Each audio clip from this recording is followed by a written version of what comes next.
Bismillahirrahmanirrahim. Alhamdulillah nahmaduhu wa nasta'inuhu wa nastaghfiruh. Wa na'udzu billahi min shururi anfusina wa min sayyiati a'malina.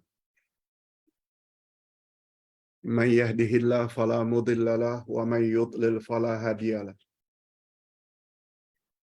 Asyhadu an la ilaha illallah wahdahu la syarika lah wa asyhadu anna Muhammadan abduhu wa rasuluh la nabiyya ba'dah. Allahumma salli wa sallim ala nabiyyina Muhammad wa ala alihi wa sahbihi ajma'in, amma ba'd. Hadirin dan hadirat serta para pemirsa yang saya hormati, Assalamualaikum warahmatullahi wabarakatuh.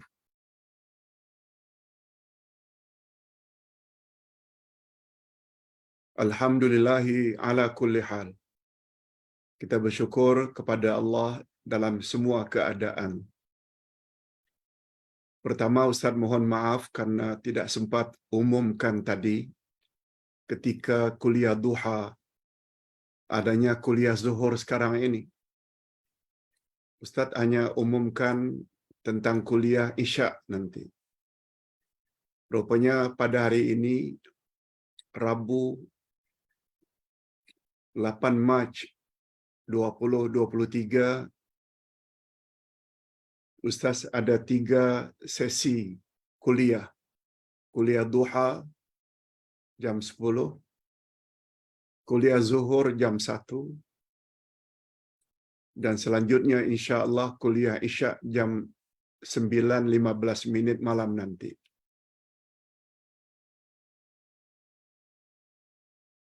Terima kasih kepada jemaah yang tolong war-warkan adanya kelas zuhur ini, yang pada hari ini insya-Allah kita akan belajar nama Allah As-Samad,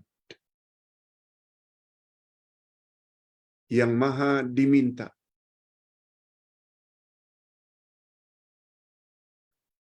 Masih banyak lagi dari kalangan umat Islam yang kabur tentang makna As-Samad. Sebab kita selalu artikan Allahus Samad dengan makna Allah tempat meminta. Betul? As-Samad maknanya tempat meminta. Tapi makna sebenarnya bukan itu. Nanti kita akan jelaskan ketika kita membahas makna As-Samad. Pertama sekali, yang perlu kita tahu supaya yakin tanpa ragu, apakah ada Allah sebutkan dalam Al-Quran tentang namanya As-Samad? Pagi tadi kita telah belajar salah satu kaedah mempelajari Al-Asma'ul Husna adalah tauqifiyah. Tauqifiyah maknanya terhenti sebagaimana yang Allah sebut dalam Al-Quran atau sebagaimana yang disebut oleh Nabi di dalam hadis sahihnya. Itu makna tauqifiyah. Dan ternyata nama Allah As-Samad ini terdapat dalam surah yang paling popular selain Al-Fatihah, yaitu surat Al-Ikhlas. Allah Subhanahu wa taala berfirman, A'udzubillahi minasyaitonir rajim. Qul huwallahu ahad. Allahus Samad. Lam yalid wa lam yulad wa lam yakul lahu kufuwan ahad. Siapa membaca surah ini sekali, kata Nabi, sama dengan dia membaca 10 juz Al-Quran. Sebab sekali,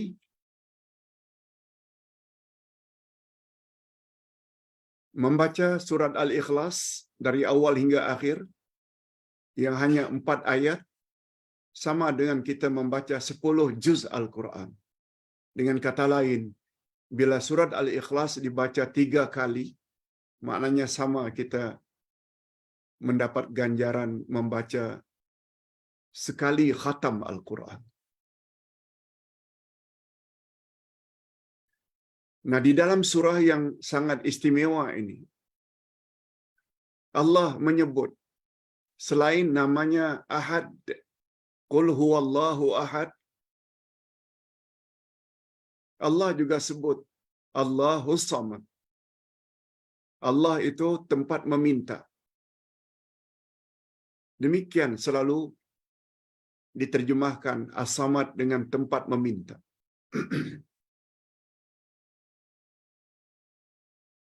Padahal maknanya tidak itu.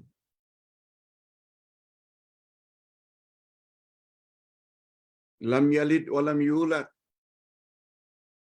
Allah itu tidak beranak dan tidak diperanakkan.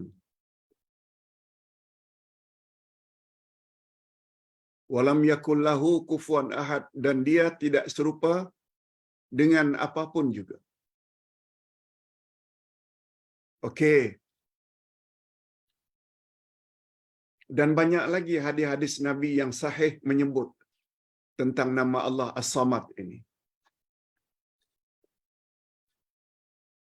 Tapi sebagai dalil adanya nama Allah As-Samad ini sudah cukup dengan surat Al-Ikhlas. Okey, yang kedua. Pagi tadi kita juga ada sebut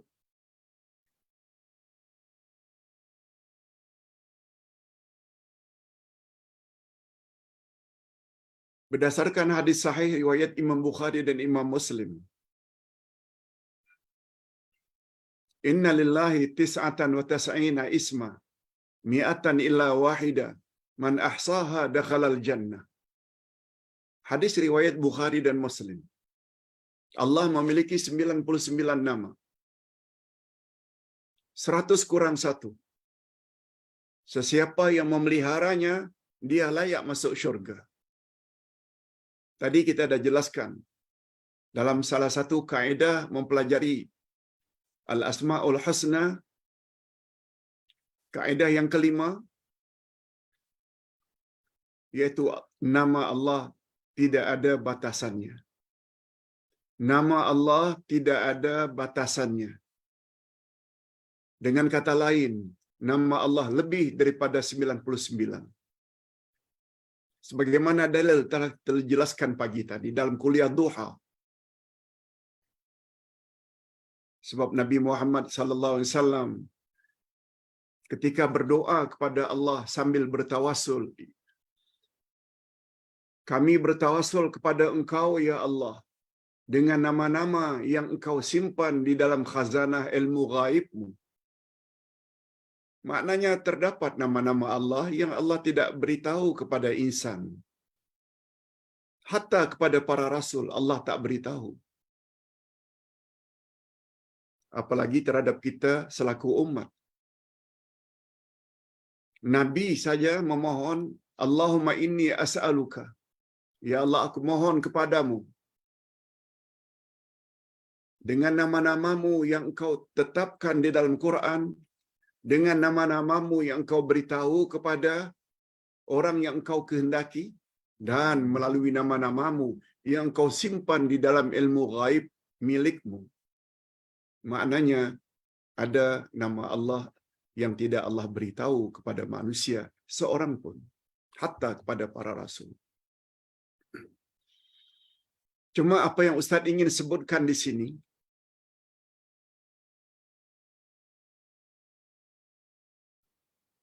siapa yang memeliharanya ada 3 maksud. Siapa yang memelihara Al-Asma'ul Husna, dia layak masuk syurga. Makna siapa yang memeliharanya ada 3, kata Imam Ibnul Qayyim. Yang pertama, dia tahu 99 nama Allah, itu 1.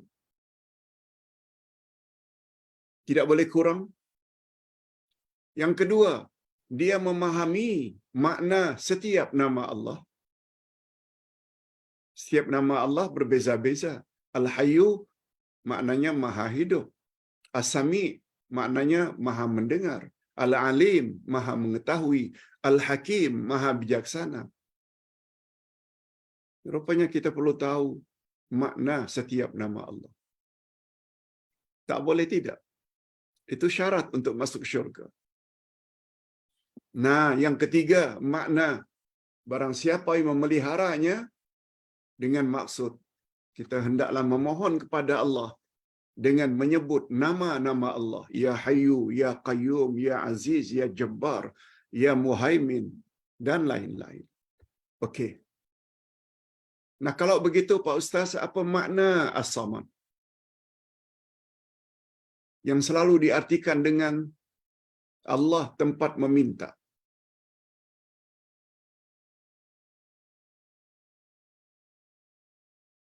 Makna sebenar As-Samad ialah Allah yang menutupi segala hajat umat.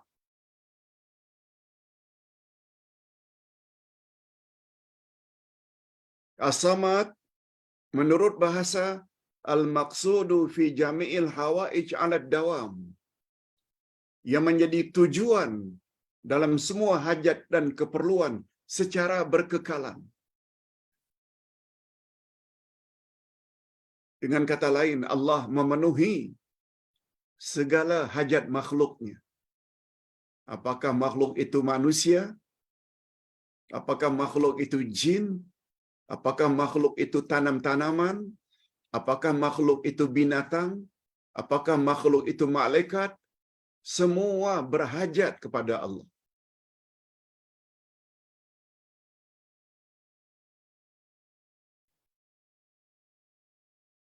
Dengan kata lain, As-Samad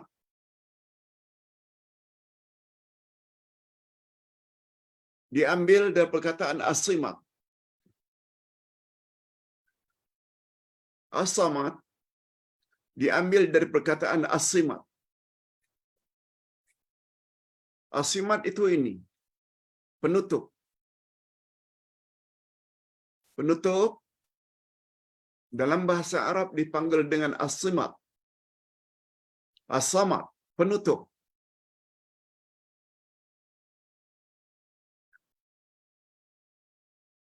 Penutup.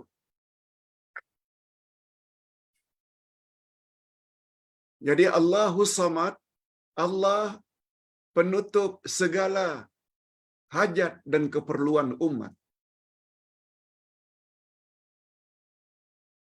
Karena Allah Subhanahu wa taala yang menutupi, karena Allah Subhanahu wa taala yang cover segala keperluan dan hajat umat. Dari tidak ada menjadi ada.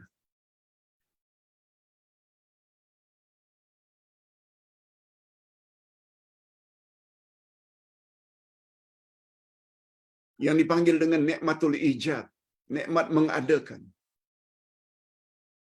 Manusia berhajat kepada yang mengadakannya, yang dipanggil dengan nikmatul ijad. Dan makhluk juga perlu kepada makan, minum, pakaian, tempat, oksigen. Kalau tidak, manusia tak boleh hidup.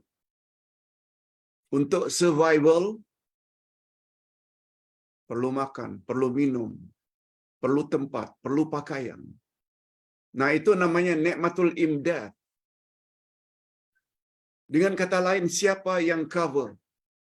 Siapa yang menutupi keperluan makhluk dari tidak ada menjadi ada, dari tidak makan menjadi ada makan, ada minum, ada tempat, ada oksigen untuk selesa bernafas. Semua yang dapat menutupi itu hanya Allah. Itu sebabnya As-Samad maknanya penutup, penutup hajat dan keperluan segala makhluk. Bukan manusia saja. Mudah-mudahan dengan memahami makna as-simat, as-samad, penutup, baru kita faham mengapa selama ini kita katakan Allahus Samad dengan makna Allah tempat meminta. Sebab segala-galanya Dia yang mengadakan.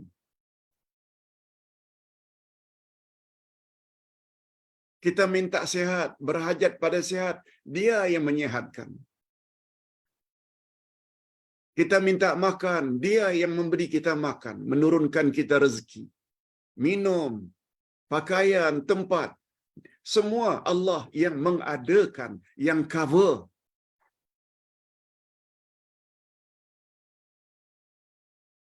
Dari sudut itu, Allah dipanggil As-Samad. Sebab macam mana kita nak minta kepada sesuatu yang tak punya sesuatu? Macam mana nak minta sesuatu kepada pihak yang tak empunya?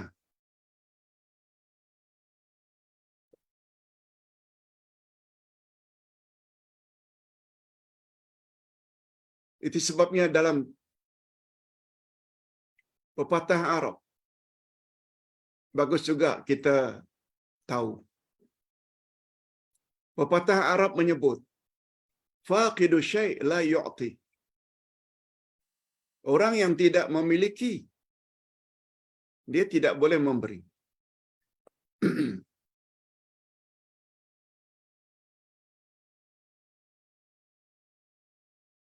Seorang ustaz, seorang guru, macam mana dia tidak memberi ilmu kepada studennya, kepada jemaahnya, kalau dia sendiri tidak ada ilmu?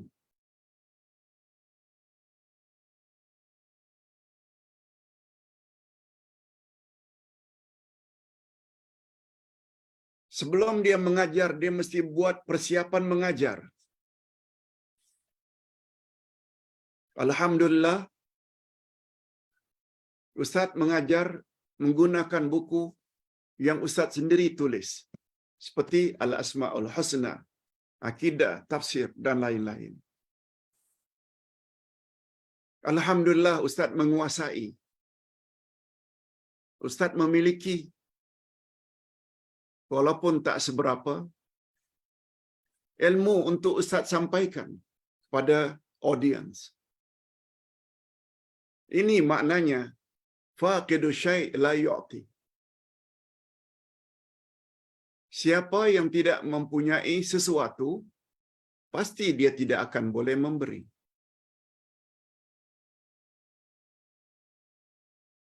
Itu sebabnya bapa-bapa dan ibu-ibu, para pemirsa sekalian,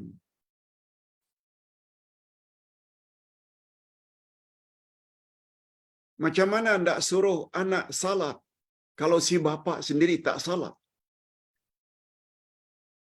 Macam mana ibu hendak menyuruh anak cucu menutup aurat andai kata si ibu tidak menutup aurat? Macam mana? Macam mana ibu bapa hendak menyuruh anak berkata baik, sopan santun, lemah lembut, andai kata ibu bapa mempunyai sifat kasar, keras, panas barang? Atau sebaliknya, macam mana hendak melarang anak jangan merokok kalau bapa sendiri merokok di depan anak-anaknya? Itu maksud pepatah Arab, faqidu syai' la yu'ti. Siapa yang tidak memiliki apa-apa, dia tidak akan dapat memberi apapun kepada orang lain. Nah, sekarang kita hendak berbalik kepada Allah yang punya sifat As-Samad.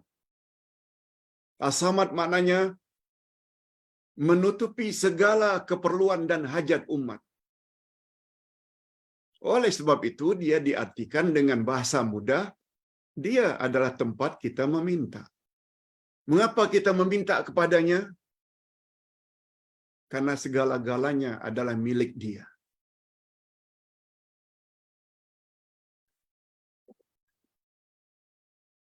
Walaupun yang beri kita gaji, bos, majikan, tempat kita bekerja.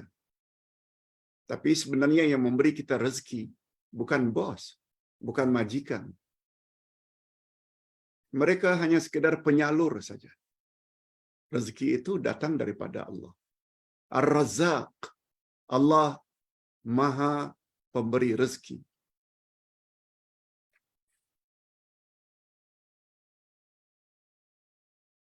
Itu sebabnya jangan bermimpilah nak mengajar anak ilmu agama, akidah, fiqh, akhlak, tafsir, hadis. Andai kata bapa-bapa dan ibu-ibu tak memiliki ilmu itu. Di sinilah perlunya ibu-ibu dan bapa-bapa sekalian belajar dan belajar, tambah ilmu dan tambah ilmu. Bila dah memiliki ilmu, baru boleh memberi. Faqidu syai' la yu'ti. Orang yang tidak memiliki apa-apa pasti tidak akan boleh memberi. Alhamdulillah, Uday dengan ilmu yang sedikit yang Uday tulis dalam beberapa buku. Pada masa yang sama Uday juga sampaikan, dan Uday cukup confident dengan apa yang Uday sampaikan sebab semuanya ada dalil. Itu sebabnya Uday tidak akan serik, tidak akan give up, tidak akan putus asa walau ada orang yang menuduh bukan-bukan. Sedikit pun tidak give up. Sebab yang kita harap reda Allah, bukan reda manusia. Okey. Ustaz dah jelaskan dengan panjang lebar makna as-samad, iaitu Allah sebagai menutup segala keperluan dan hajat makhluk. Bukan hanya manusia, jin, binatang, tumbuh-tumbuhan, malaikat, segala-galanya perlu kepada Allah, berhajat kepada Allah. Itu sebabnya nama lain bagi Allah Al-Ghani, Maha Kaya. Nah, kita pula yang berhajat kepada sesuatu dipanggil fakir. Jamaknya fuqara. Kita ini berhajat. Kepada siapa? Al-Ghani. Kepada As-Samad. Sebab yang dapat memenuhi hajat dan keperluan umat hanya Allah Azza wa Jalla. Nah, sekarang kita berpindah kepada bahagian kehebatan nama Allah As-Samad. Oh, di sini Ustaz sebut banyak.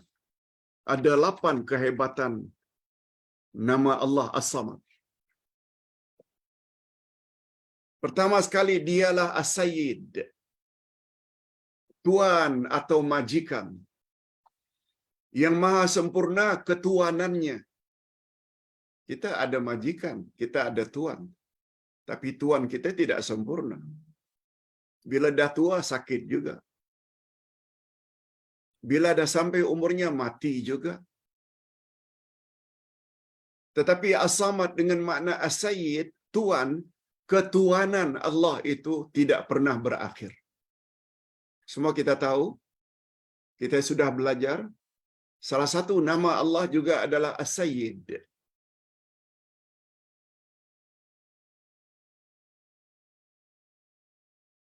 Yang kedua, kehebatan nama Allah As-Samad. Allah adalah menjadi tumpuan segala makhluknya. Semua makhluknya berhajat kepada rahmat Allah, reda Allah, ihsan Allah. Tanpa itu semua, manusia tidak berarti sama sekali.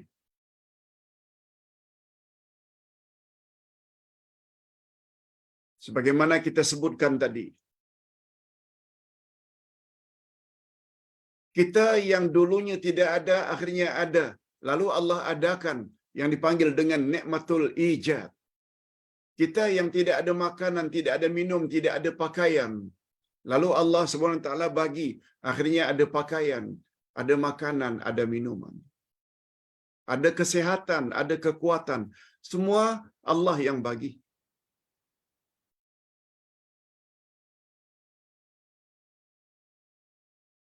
Dan banyak lagi kehebatan.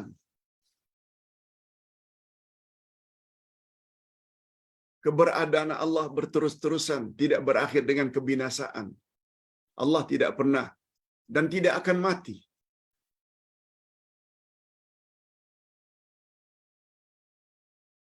Sila baca, sebab kita kekurangan masa untuk menjelaskan satu demi satu. Kita ada buku. Sila lihat kehebatan nama Allah As-Samad ini dari muka surat 257 hingga 259. Nah, yang paling mustahak untuk kita tahu, apa kesannya pada diri kita, Pak Ustaz? Bila kita betul-betul faham dengan nama Allah As-Samad. Apa dia kesan positif? Hadirin dan hadirat, serta para pemirsa yang saya hormati. Setiap mukallaf, bila disebut mukallaf, yakni insan yang akil baligh. Dia berakal dan dia sudah sampai umur. Itu namanya mukallaf. Syarat utamanya sampai umur baligh dan dia waras fikirannya. Apa dengan mereka, Pak Ustaz? Maksudnya setiap mukallaf. Macam kita yang sudah baligh sampai umur,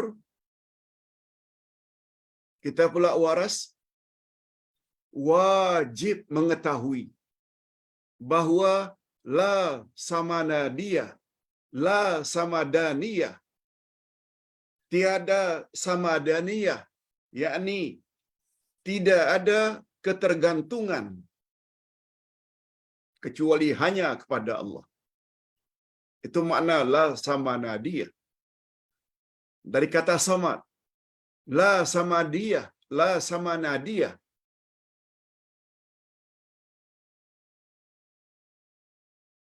Wala wahdaniyah, dan tidak ada keesaan melainkan hanya kepunyaan Allah. Bagi kita tidak ada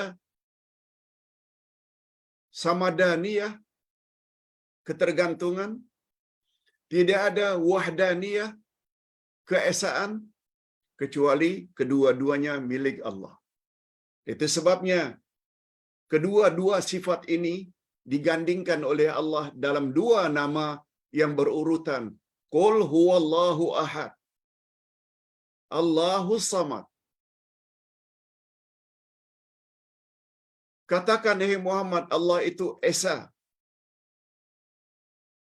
Katakan, hai Muhammad, Allah itu sumber segala nikmat. Bagi kita, keesaan itu hanya milik Allah. Apalagi setelah kita belajar pada minggu lalu atau pertemuan yang lalu tentang makna Al-Wahid dan Ahad. Bahawa esanya Allah itu tidak terbagi-bagi atau terdiri dari bahagian-bahagian. Tak ada. Beza dengan satunya ini. Bila dibuka tutupnya, dia tetap bernama Wahid. Bila diambil lagi, Wahid. Bila ditambah, tambah, asalkan bersatu, namanya wahid. Ahad tidak macam itu. Ahad ialah esa yang tidak menerima penambahan dan pengurangan. Itulah dia Allah yang dipanggil dengan wahdaniyah. Samadiyah, samadaniyah dan wahdaniyah hanya milik Allah.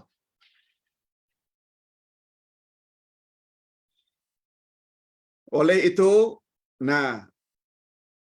bila kita sudah yakin sebagai mukallaf, karena kita dah baligh dah, kata kita juga ada akal yang waras, tidak gila, kita wajib meyakini tidak ada samadaniyah, tidak ada wahdaniyah kecuali milik Allah. Apa dia implikasi atau impak atau akibat dari keyakinan itu? Apa dia dalam tindak tanduk harian?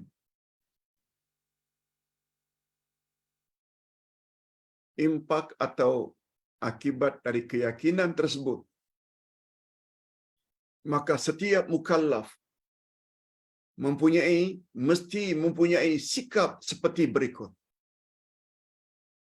Sikap apa Pak Ustaz yang mesti ada pada setiap mukallaf bila mereka sudah mengetahui Allahus Samad? Mereka tidak akan memohon apapun hajat dan keperluan kecuali hanya kepada Allah. Mereka tidak akan memohon apa-apa hajat kecuali hanya kepada Allah Azza wa Jalla. Dan mereka tidak akan mengadu kesusahan yang menimpa mereka atau apapun jenis malapetaka kecuali hanya kepada Allah Azza wa Jalla.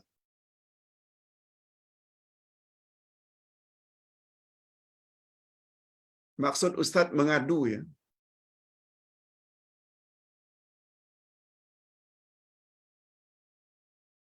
kita mesti mengadu hanya kepada Allah.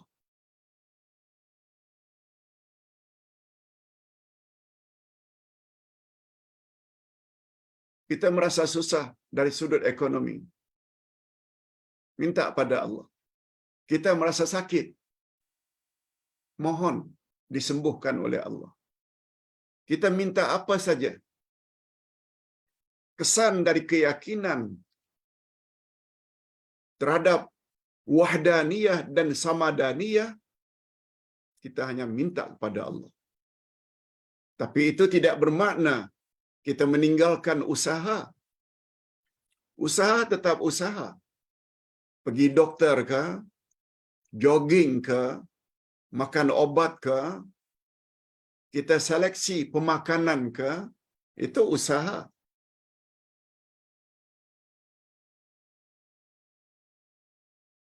Hanya kita perlu ingat, usaha demi usaha itu hanya sebab saja, bukan penentu.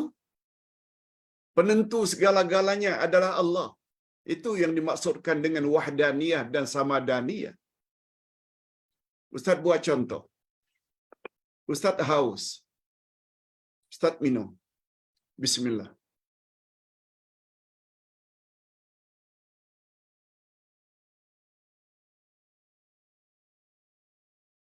Dengan minum, dahaga hilang. Yang menghilangkan dahaga bukan minuman. Kan? Yang menghilangkan dahaga adalah Allah. Itu dia makna wahdaniyah dan sabadaniyah. Air hanya sebab saja untuk hilangnya dahaga. Tak lebih dari itu.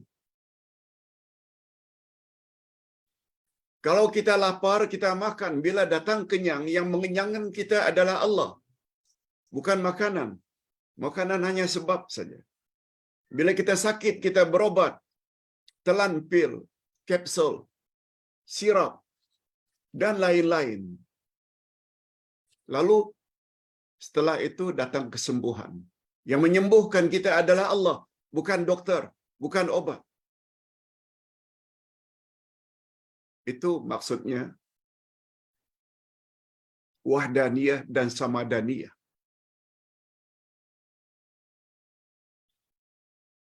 Walaupun tempat kita mengadu satu-satunya adalah Allah, tidak kepada yang lain.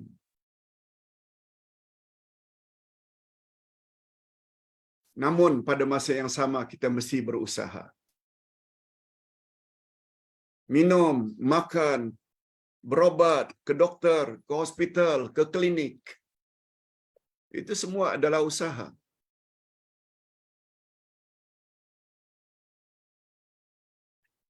Itu sebabnya ungkapan seorang rasul, wa idza maridtu fahuwa yashfin. Bila aku sakit, dialah yang menyembuhkan daku. Siapa dia? Allah. Itu makna wahdaniyah dan samadaniyah. Di sini rahasianya mengapa surah yang sangat istimewa itu diawali dengan qul huwallahu ahad, Allahus samad.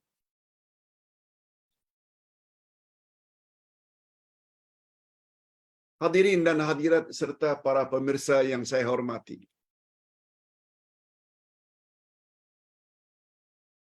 Kita teruskan sedikit tentang implikasi atau impak ke dalam diri kita bila memahami makna as-samadaniyah.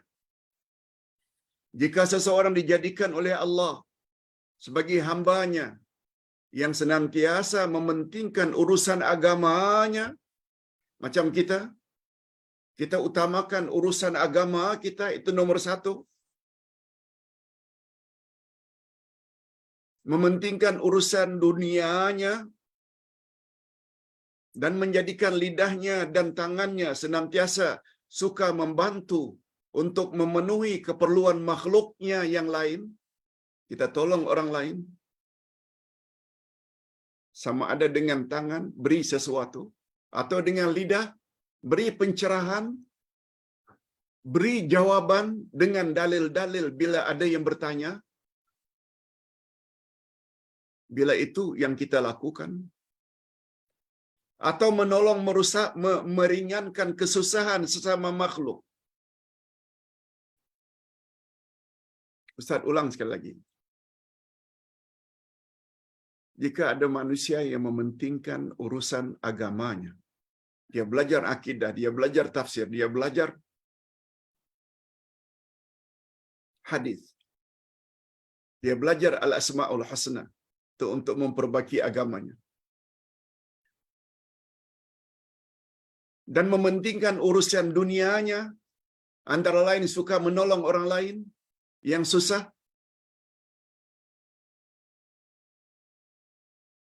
maka itu bermakna, dengar baik-baik, maka itu bermakna Allah telah menganugerahkan kepadanya ciri-ciri atau serpihan dari sifat-sifat Allah yang Allah miliki.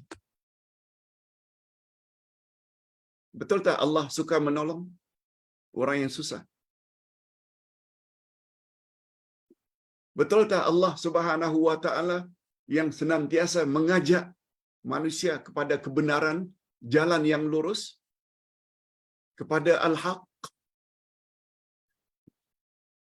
Malah Allah sebut salah satu syarat untuk jadi insan yang lepas dari kerugian, wa tawasaw bil haq, hendaklah menyampaikan kebenaran pada orang lain.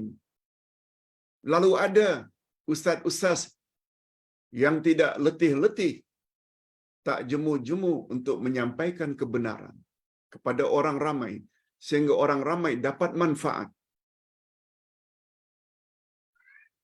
Itu memberi isyarat Allah Subhanahu wa taala telah anugerah serpihan dari sifat-sifat Allah kepada orang berkenaan. Ustaz maksudkan serpihan ini, walaupun tidak serupa dengan sifat pengasihnya Allah, kita juga ada sifat pengasih kepada sesama. Allah punya sifat Ar-Razzaq, pemberi rezeki. Kita juga suka tolong orang lain. Andai kata seseorang diberi oleh Allah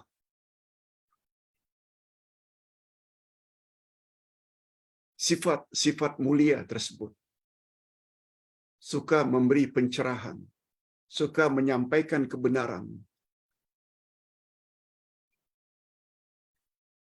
suka memantapkan akidah seseorang, suka menyelamatkan ibadat seseorang agar ikut cara Rasul,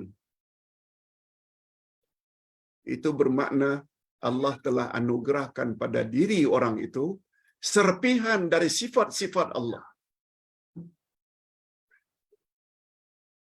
Itu sebabnya ada satu istilah,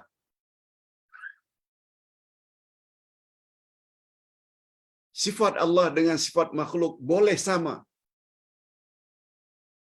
tapi terbatas pada lafaz, tidak dalam makna. Allahu hayyun, Allah hidup. Wal ustazu hayyun, ustaz juga hidup. Dalam bahasa Arab,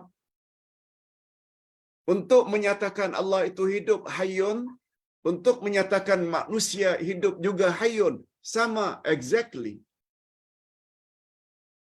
Allah sami'un, Allah mendengar, wal ustazu sami'un, Allahu mutakallimun, Allah berkata-kata, wal ustazu mutakallimun. Exactly. Dari sudut lafaz sama betul, tapi beza dalam makna. Hidup di sisi Allah tidak berawal, tidak berakhir. Hidup di sisi ustaz bermula dari tiada dan tak lama lagi akan mati. Semua kita macam itu. Allahu alimun, Allah ada ilmu. Ilmu, pengetahuan Allah tentang perkara dahulu, sekarang dan akan datang clear bagi Allah. Wal ustazu alimun, ustaz ada ilmu juga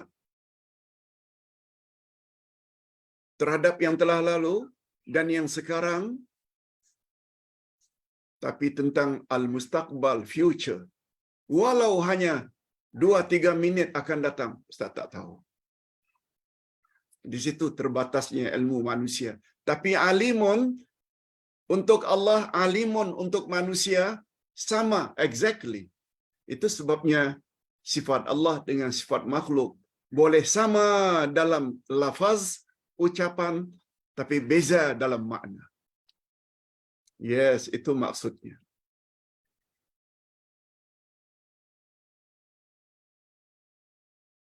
Oleh sebab itu, ini pengajarannya.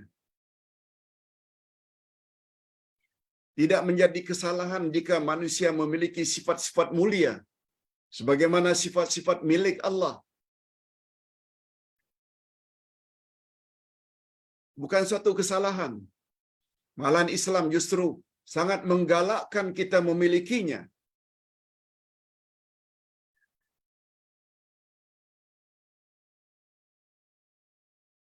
Dan menghias setiap diri kita dengan sifat-sifat mulia tersebut. Sebab pada kaedah yang pertama, semua nama Allah adalah baik belaka. Kita juga ingin memiliki kalau boleh semua sifat yang baik-baik belaka. Cuma tentu saja dalam hal ini terbatas sifat-sifat mulia tertentu. Terbatas, tidak semuanya. Dan bukan sifat mulia khas untuk Allah. Sifat mulia khas untuk Allah, itu tak boleh dimiliki oleh manusia. Seperti At-Takabbur. Kan salah satu nama Allah, Al-Mutakabbir. Yang maha takabbur. Kalau Allah wajar saja. Sebab dia memang maha besar. Al-Ahadiyah. Al-Ahadiyah. Iaitu Allah itu Esa. Allah tidak terbagi-bagi. Kita pula terbagi-bagi. dipotong tangan, dipotong kaki, namanya tetap nama orang tersebut. Walaupun di sana sini ada kekurangan. Tapi Allah tak begitu. Ahadnya Allah itu solid. Begitu juga Jabarut, Maha Perkasa. Tidak ada duanya. Itu khas untuk Allah. Tetapi sama basar, kalam, ilmu. Boleh sama sifat Allah dengan sifat makhluk. Tapi berbeza dalam makna. Oleh sebab itu sebagai kesimpulan, jika Anda dapat memahami dan menerima konsep dan prinsip ini,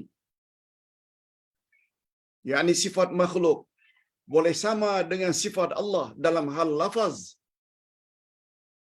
berbeza dalam makna, alhamdulillah, maka tidaklah perlu sebenarnya.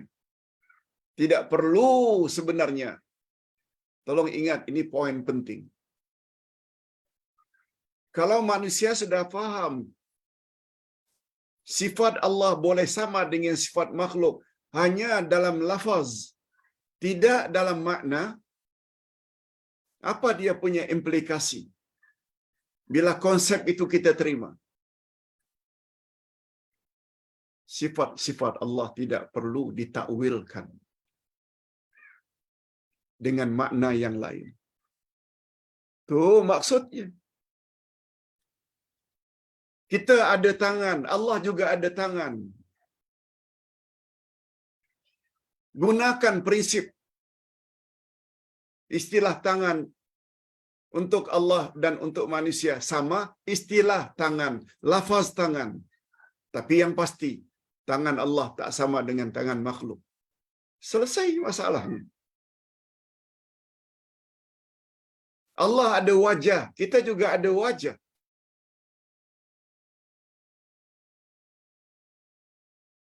Terima saja apa adanya. Walaupun sama dalam lafaz. Tapi ingat, makna wajah di sisi Allah tak sama dengan wajah yang berada sesama makhluk. Itu sebabnya kalau Allah Subhanahu Wa Taala berkata dia bersemayam di atas arasy, yakini saja dia memang bersemayam di atas arasy. Kalau Nabi sebut dalam hadis sahih riwayat Imam Bukhari, Allah turun ke langit dunia pada sepertiga akhir malam, Allah memang turun. Tak perlu diartikan yang turun itu rahmat Allah. Tak perlu. Allah bersemayam. Sultan juga bersemayam. Sama dalam lafaz, no problem. Yang mustahak, bersemayamnya Allah tak sama dengan bersemayamnya makhluk. Ini yang Uday ajar selama ini. Dan inilah pandangan para sahabat Nabi yang diajar sendiri oleh Nabi Muhammad sallallahu alaihi wasallam sebagai kurun yang paling mulia dari kalangan umat Nabi Muhammad sallallahu alaihi wasallam. Oleh sebab itu, dua kesimpulan yang boleh kita ambil dalam hal ini. Menyamakan sifat makhluk dengan sifat Allah bukan bermakna kita menyerupakan atau tasbih antara Allah dengan makhluk. Bukan. Sebab persamaan itu hanya pada lafaz, tidak pada makna. Ini Ustaz perlu sebut betapa jahilnya orang-orang yang mendakwa.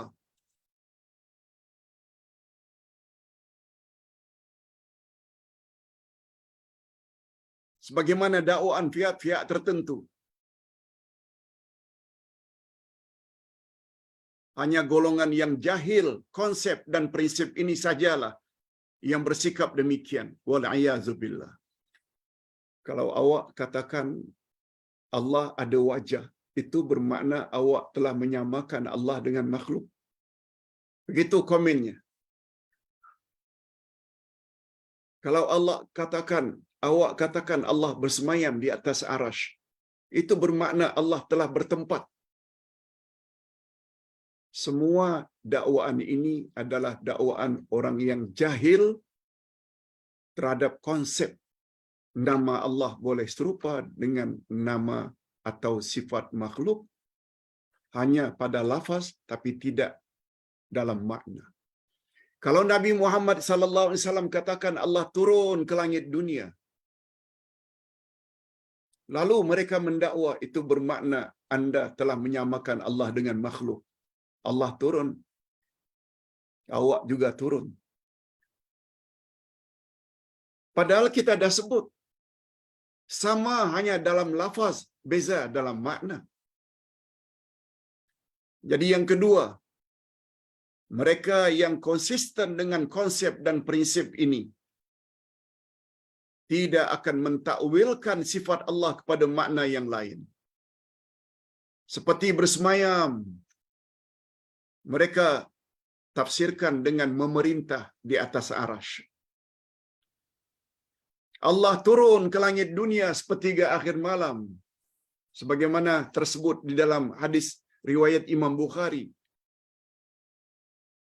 Mereka artikan yang turun itu rahmat. No. Bagi kita yang turun itu memang Allah yang turun. Itu sebabnya kata ulama akidah, walaupun Allah Subhanahu wa taala turun ke langit dunia, dia tetap berada di atas arasy. Di sini bezanya antaranya turun kita dengan turunnya Allah. Agung bersemayam di atas arasy-Nya, umpamanya jam 10 hingga jam 1. Dia duduk. Kemudian jam 1 dia turun dari singgasananya pergi ke bilik santapan. Betul tak ketika berada di bilik santapan, Agung sudah tidak lagi berada di atas singgasananya? Yes, itu Agung. Tapi kata ulama akidah, Allah bersemayam di atas arasy senantiasa. Dengan Allah turun ke langit dunia pada sepertiga akhir malam, wajib kita yakini kedua-duanya. Namun demikian, walaupun Allah turun ke langit dunia, tetapi Allah tetap berada di atas arasy-Nya. Bukan sebagaimana turunnya penguasa, raja ke, sultan ke, agungkan. Ini yang dimaksudkan. Sama dalam lafaz, berbeza dalam makna. Mudah-mudahan para jemaah sekalian dapat memahami apa yang Ustaz maksudkan. Dan mudah-mudahan sebagaimana yang Ustaz katakan tadi, masih banyak lagi dari kalangan umat Islam yang tidak memahami makna as-samad dari sudut ini. Ingat, as-samad itu maknanya penutup. Bila dikaitkan as-samad sebagai nama Allah, Allah menutup segala keperluan dan hajat makhluk. Manusia, jin, malaikat, binatang, tumbuh-tumbuhan, semua Allah yang cover. Itu sebabnya Allah dipanggil Allah tempat meminta. Mudah-mudahan ada manfaatnya. Kita akhiri dengan doa. Alhamdulillahirabbil alamin. Wassalatu wassalamu ala asyrafil anbiya'i wal mursalin wa ala alihi wa sahbihi ajma'in. Rabbana zidna ilman nafi'a wa rizqan thayyiba wa amalan mutaqabbala. Ya Allah, tambahkanlah untuk kami ilmu yang bermanfaat, rezeki yang baik-baik lagi diberkati, dan amal-amal yang diterima. Ya Allah, perbaikilah agama kami dengan menambah kami ilmu-ilmu yang berasaskan Al-Quran dan Sunnah, sehingga kami tidak keliru dalam memahami sesuatu khas-khasnya yang berkaitan dengan agama.